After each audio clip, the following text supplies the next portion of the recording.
Amém, mais um dia, glória a Deus, né, que eu oro para que Deus nos abençoe com a sua palavra, para que Ele venha nos visitar de maneira poderosa e trazer algo novo aos nossos corações, ainda que a palavra de Deus já possa ter sido estudada ou possa ter lida por vocês, eu creio que ela se renova e eu tenho visto aí o quanto Deus tem falado ao coração de muitas pessoas e eu fico muito feliz por isso. Então, mais um dia de estudo, 3 capítulos hoje. Nós vamos entrar na história de alguns personagens interessantes, personagens de grande vazão e repercussão na própria história do povo de Deus, na Bíblia. Nem sempre personagens bons, tá? Nem sempre quem aparece na Bíblia com relevância vai ser por uma boa ação ou por uma boa atitude. Então, nós estamos vendo nós vimos aqui no último estudo o fim do reinado de Jeroboão, que trouxe grandes perdas, grande divisão ao povo de Israel, muita tristeza, um cenário que pelo menos a minha ótica, um cenário lamentável, mas que não, isso não determina quem realmente é o Senhor em nossas vidas. Deus sempre tem um plano, Deus sempre tem uma nova solução. O povo está colhendo frutos aqui de lideranças ruins. Já no capítulo 15 vai falar sobre alguns reinados, sobre alguns homens que reinaram em sequência, que foram vindo alguns reinados e tudo mais. O livro de 1 Reis fala sobre algumas lideranças que o povo foi tendo e muitas delas ruins. Já no capítulo 15 vai falar sobre o relato da morte de Abias, rei de Judá, e a sucessão do seu filho Asa.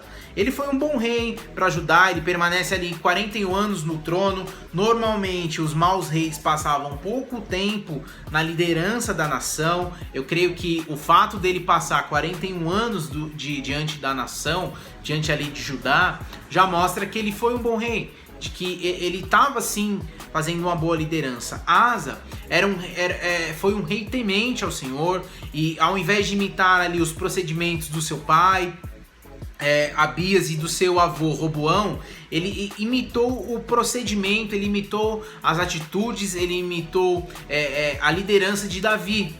E se apegou ao Senhor com amor, fazendo ao que era agradável ao Senhor, e por isso também creio eu que é fato importante pela permanência dele, pela longanimidade do reinado dele. Então, ele reprime a imoralidade, ele reprime a idolatria, ele promoveu purificações dentro da própria casa, removendo a sua mãe idólatra do centro do governo e restabeleceu as coisas sagradas ao templo. Além disso, uma das suas atitudes, o rei Asa era um excelente administrador, ele fez construções importantes em Judá, ele fez com que o reino, que as tribos ali do reinado onde que estava sobre ele, prosperassem. Então ele toma decisões difíceis, ele toma decisões ali que demanda um coração voltado ao Senhor. A parte ali de tirar a sua mãe idólatra do centro do governo, de tirá-la do poder, já é uma demonstração de um coração voltado ao Senhor, acima de qualquer coisa, acima de poder ou acima de qualquer situação. Então isso traz ali a aprovação do Senhor sobre o seu governo, por isso ele prospera. Ele comete alguns erros também, como todos os reis cometeram. Mesmo tendo acabado com a idolatria, ele permitiu que os lugares de cultos idólatras permanecessem intactos. O Senhor sempre falava para que eles destruíssem totalmente esses lugares, destruíssem os postes ou as árvores ali que representavam esse tipo de idolatria. Posteriormente, eles foram reativados pelos outros reis de Judá, porque ele acaba sendo omisso nessa questão ali de não destruir esses lugares. Infelizmente, esse foi o erro que marca o seu reinado. Então não foi um rei perfeito, foi um rei sim que se volta ao Senhor, que tem aprovação do Senhor em muitas coisas, mas que nessa parte ele acaba falhando. Então, mesmo ali tendo devolvido os objetos do templo, objetos sagrados do templo, tempo depois, ele utiliza isso como forma de pagamento a Ben-Hadad. Então Asa teve ainda que lidar com os constantes conflitos com Baasa. Ele não desfrutou de paz como Salomão. O reino dele não desfruta de paz. Ele tem sim os seus conflitos, ele tem muitas falhas, mas eu prefiro olhar pela perspectiva de um homem que está disposto a voltar, a trazer a adoração ao Senhor ao centro de tudo. Isso foi o que se perdeu. Isso foi o que havia sido perdido. O que era o mais precioso em Israel foi perdido. No final ali da sua vida ele fica enfermo, ele acaba morrendo. No balanço geral, Asa foi um bom rei para Judá. Apesar dos seus erros, ele continua sendo ali uma inspiração para temermos ao Senhor, uma inspiração para voltarmos ao Senhor nesses momentos onde há um grande conflito, há uma grande dificuldade de entendimento, onde os nossos valores são conflitados. Asa é um bom exemplo para que a gente volte os olhos ao Senhor, para que a gente dê ao Senhor o centro de nossas vidas, o centro do governo de nossas vidas. Asa é uma inspiração para isso, independente dos seus erros, tá? Porque sim, ele errou, ele foi falho e isso não pode ser esquecido, mas diante de uma geração ali que vinha vindo de muitos erros e de muitas divisões do próprio reino, alguém que começa a voltar e começa a semear uma reconstrução disso. Já no capítulo 16, a Bíblia vai falar sobre sobre começar o reinado de Acabe, um dos homens aí que vai surgir com protagonismo negativo na Bíblia, e grande protagonismo, mas vai começar a aparecer um pouco da sua história. Já em 1 Reis capítulo 16, a gente vai ver o relato de alguns reis de Israel, vai trazer a linhagem, vai entrar num tempo aqui bíblico, onde vão aparecer muitas genealogias, reinados, e vai falar sobre muitos nomes, alguns nomes que são em alguns casos iguais, outros muito parecidos, às vezes pode causar até um pouco de confusão no momento da leitura, mas de alguma forma eu vou tentar aqui trazer esse contexto um pouco mais explicadinho, esmiuçado e resumido para vocês. O primeiro desses reis que vai aparecendo aqui é Baasa, o mesmo que se levanta contra Judá nos dias de Asa. Então, em alguns momentos, a Bíblia vai falar sobre... É importante a gente ter isso na cabeça para não ficar difícil o entendimento. Em alguns momentos, a Bíblia vai falar sobre o reino do norte, que são as 10 tribos de Israel que permaneceram e tudo mais, que foram divididas, mas permaneceram ali juntas. E depois ela vai falar sobre, em alguns momentos, sobre a tribo do sul, sobre o reinado do sul, que são as tribos de Judá e Benjamim, que permaneceram juntas também, onde o rei Jeroboão e tal continuou o seu reinado e os sucessores dele. Aqui eles estão falando um pouco sobre os reinos do norte. Então, ele foi advertido pelo profeta Jeú sobre o seu procedimento e as consequências dele. Baasa foi repreendido pelo profeta Jeú. Baasa havia seguido os caminhos do seu pai Jeroboão, que fez o que era mal aos olhos do Senhor. Como resultado, o juízo de Deus atingiria também a sua descendência. Tendo morrido Baasa, o seu filho Elá assume o trono de Israel.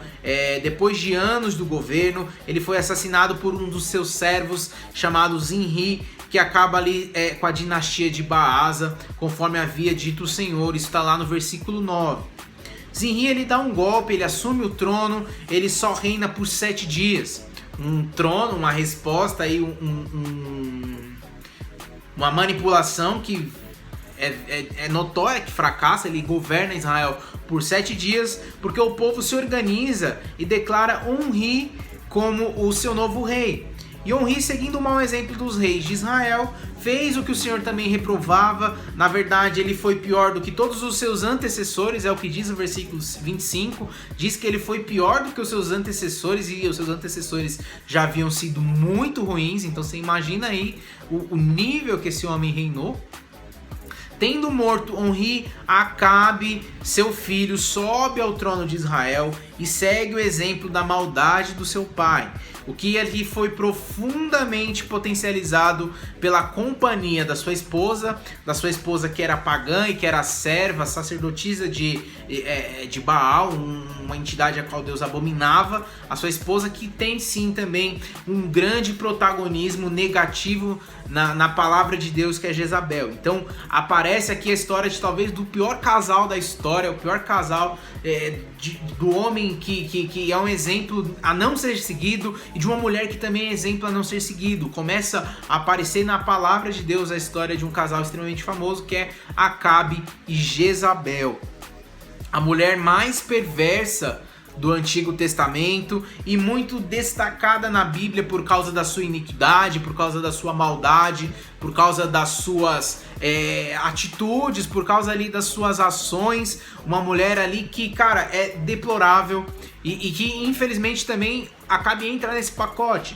Então, Zimri, Onri e Acabe, 3 homens ímpios que desobedeceram a Deus, e como por consequência, cujo ali o procedimento aos santos não devem imitar. E quando eu falo santos, eu digo a todos nós que somos escolhidos e chamados por Deus. Esses homens são exemplos do que nós não podemos ser, eles são exemplos do que nós não devemos, de que nós não devemos olhar. Esses homens são exemplos a não serem seguidos. Homens e mulheres de Deus, nós estamos diante aqui de capítulos e ensinamentos na palavra de Deus sobre o que nós não devemos seguir, sobre o tipo de pessoas que nós não, em hipótese alguma, devemos nos misturar, devemos dar atenção e devemos principalmente ter como parâmetro para as nossas vidas.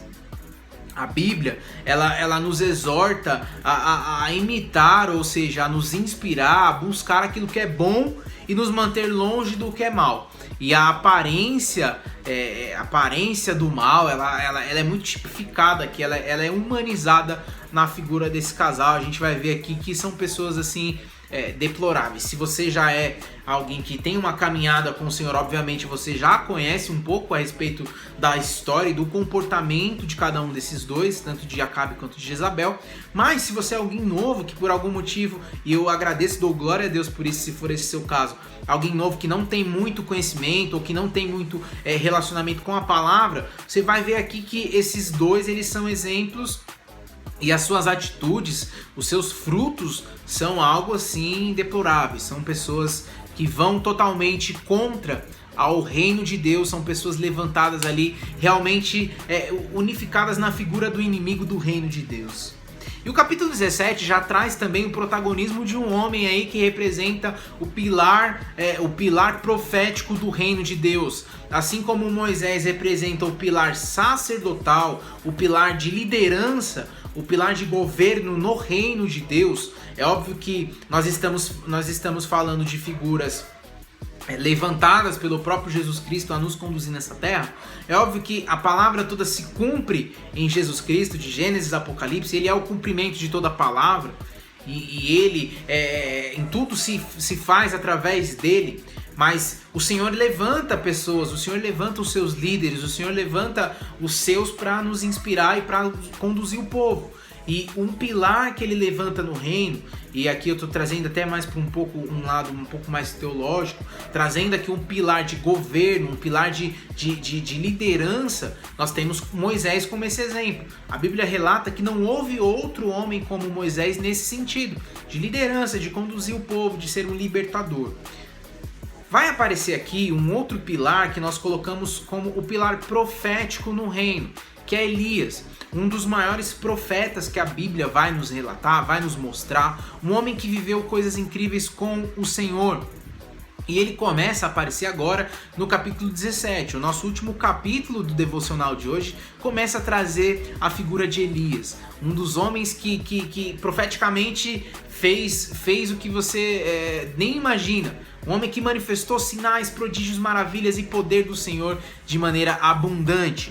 Em 1 Reis 17, nós vemos então o surgimento repentino do profeta Elias. Ele aparece aqui meio que de repente, um grande homem de Deus que nos serve de inspiração, que nos serve de referência. Assim como nós terminamos aqui falando um pouquinho no capítulo 16 da influência negativa de Acabe e Jezabel, Elias aparece então para ser a inspiração, para ser o homem a qual nós devemos nos inspirar diante desse cenário todo. A sua vida vai ser marcada principalmente aqui por 11 circunstâncias assim, bem distintas. 3 delas estão nesse capítulo. Eu queria falar um pouquinho sobre cada uma delas. A primeira aqui, bem bacana, que nesse capítulo fala sobre Querite.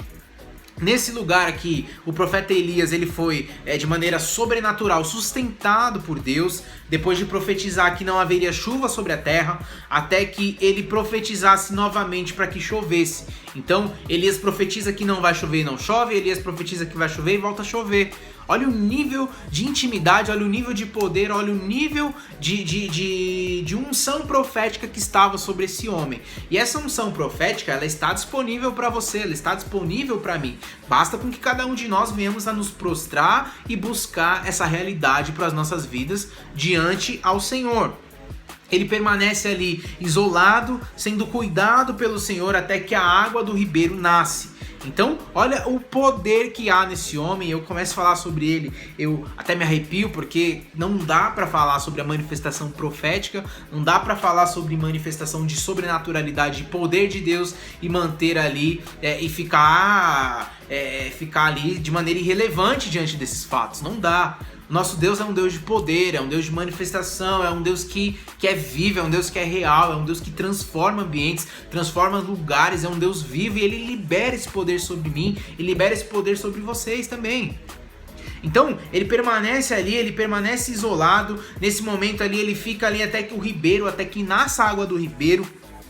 É nesse momento que ele foi instruído por Deus a ir até Sarepta, onde ele havia preparado uma viúva para ajudar no sustento de Elias. Isso me faz entender que o sustento dos filhos e dos servos, o sustento daqueles que se voltam a Deus não depende dos homens, não depende de circunstâncias humanas, mas depende somente do Senhor. É Ele quem prepara a provisão, é o Senhor quem prepara o que nós precisamos. O Senhor sabe daquilo que daquilo que são as nossas necessidades, daquilo que são as nossas obrigações. Quando nós voltamos a nossa vida, entregamos a nossa vida a viver o reino, automaticamente o Senhor cuida sim das nossas necessidades.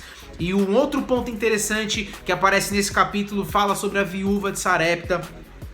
Eu creio que se eu fosse Elias, eu pensaria que essa viúva ali era uma mulher rica e bem estruturada, e chegando lá, haveria um banquete me esperando.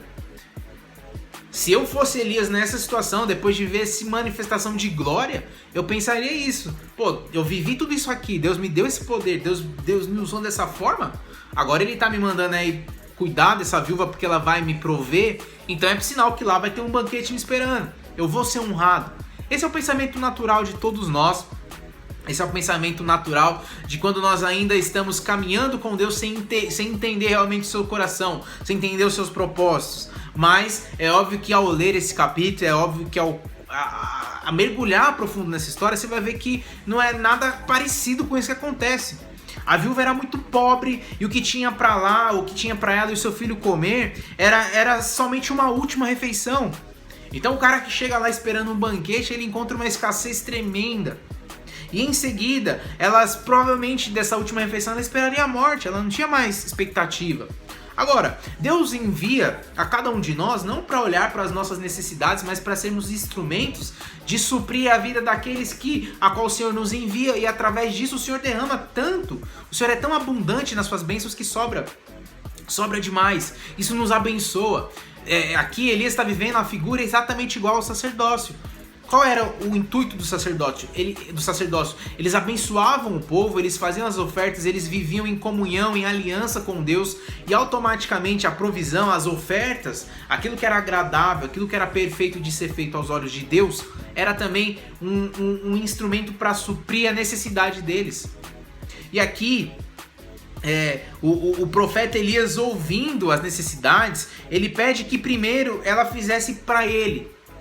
E ele profetiza: assim diz o Senhor, o Deus de Israel, a farinha na vasilha não se acabará, e o azeite na botija não secará, até o dia em que o Senhor fizer chover sobre a terra. Versículo 14. Então, qual a reação dessa mulher? A mulher que estava numa escassez, a mulher que só tinha uma refeição, ela tinha um filho para alimentar, eles estavam famintos, sem perspectiva. A mulher, talvez, o cenário natural fosse pensar em garantir o sustento dela e do filho. Do nada me aparece um profeta falando que Deus vai abençoar e tudo mais. Qual que é a resposta dela? A resposta dela é o que move o coração de Deus. Ela e o seu filho Elias, ela, o seu filho e Elias comeram por muitos dias. O que restava da farinha na panela era sobrenaturalmente multiplicado e o azeite também. Ela faz o que Deus pede, ela faz o que Elias está pedindo e automaticamente ela vive a provisão do sobrenatural de Deus. E eu creio que esse sobrenatural, essa provisão sobrenatural, seja o que muitos de nós nesse momento, em nossas vidas, deseja viver. E Deus está falando aqui através do profeta. Entrega primeiro ao Senhor. Entrega primeiro, cumpre as primícias com o Senhor e Ele honra o resto de tudo. Ele supre o resto de tudo. E muitas vezes nós retemos aquilo com medo de faltar. E Deus está dizendo, eu não preciso das suas ações, eu preciso da sua resposta. Deus não precisa que eu faça com as minhas mãos, porque Ele mesmo faz. E o terceiro fato marcante que esse capítulo traz aqui a respeito de Elias é a respeito da morte do filho da viúva. Nesse mesmo capítulo, 3 histórias, 3 conexões diferentes mostram aqui a figura do que é Elias no reino de Deus. O terceiro episódio marcante da vida de Elias é o falecimento do filho dessa mesma viúva, o filho da viúva de Sarepta. Então, quando esse filho morre, o menino ali, a viúva vai até o profeta para perguntar se isso era fruto do juízo trazido pelo profeta à sua casa. Quando o filho morre, ela vai desesperada até Elias, ela pergunta se o falecimento do filho foi resposta de um juízo do próprio profeta à casa dela, como se ela tivesse feito algo errado, como se tivesse acontecido algum problema. Ela está desesperada. O luto, a morte, lidar com tudo isso traz um desespero. E aí nós vamos ver aqui a primeira resposta, a primeira experiência onde Deus ele faz algo sobrenatural sobre a vida e sobre a morte. Elias coloca o menino no quarto e a sós, ele se deitou sobre ele, ele ora por 3 vezes a respeito ali em cima daquele menino. A Bíblia diz que Deus ouve a voz de Elias e que o menino volta à vida. Versículo 21. Ao ver o filho vivo, a mulher dá glória a Deus e reconhece a autoridade de Elias, a autoridade de Deus. Aqui nós estamos vendo a primeira experiência de ressurreição. E aqui nós estamos vendo o poder que há em ressurreição. Talvez o maior milagre, a maior manifestação de poder de Jesus não foi curar os cegos, não foi tirar os demônios do povo, não foi multiplicar os alimentos. Isso sim faz parte de grandes manifestações, mas para mim o maior milagre e a maior manifestação de poder de Jesus foi a ressurreição. E aqui nós estamos vendo Jesus estabelecendo, derramando isso sobre a vida de Elias para estabelecer o pilar profético do reino de Deus. Então o profeta vai até lá, o profeta manifesta um poder que futuramente só Jesus pode manifestar. Ou seja, isso mostra o quão marcado pelo reino Elias estava. O quão marcado pelo reino Elias estava. E é engraçado porque nas palavras de Jesus, em um determinado momento ele chega aos discípulos, ele está ali no meio da multidão, ele está ali num momento com os discípulos, ele pergunta: quem dizem que eu sou? E muitos, ao caminharem com Jesus, ao terem já conhecimento de quem ele era, ainda não sabem responder. Eles falam, uns dizem que é João Batista, outros dizem que é Elias. E aí Pedro tem uma revelação sobrenatural sobre Jesus ser o Filho de Deus. Nós vamos entrar nessas histórias futuramente, mas eu trago isso aqui só para que vocês entendam a importância de Elias no reino de Deus. A importância do pilar profético e a importância de termos nas nossas vidas essa aliança profética com Deus, de caminhar buscando o sobrenatural, de caminhar debaixo da palavra sobrenatural e do agir profético em nossas vidas. Então, que em nome de Jesus nós possamos aí estar abertos. Ore para que o Espírito Santo venha também trazendo o avivamento do profético na tua vida. Avivamento profético na tua vida, avivamento profético em todas as áreas que te cercam, para que em nome de Jesus você possa também ser instrumento de Deus, assim como Elias foi, assim como Deus chama a cada um de nós para ser instrumento profético de avivamento na vida de outras pessoas. Amém? Deus abençoe, que essa palavra possa trazer grandes frutos ao coração de vocês, que Deus venha com a chama nova aí no coração de vocês, em nome de Jesus. Vocês fiquem na paz e com o amor de Cristo.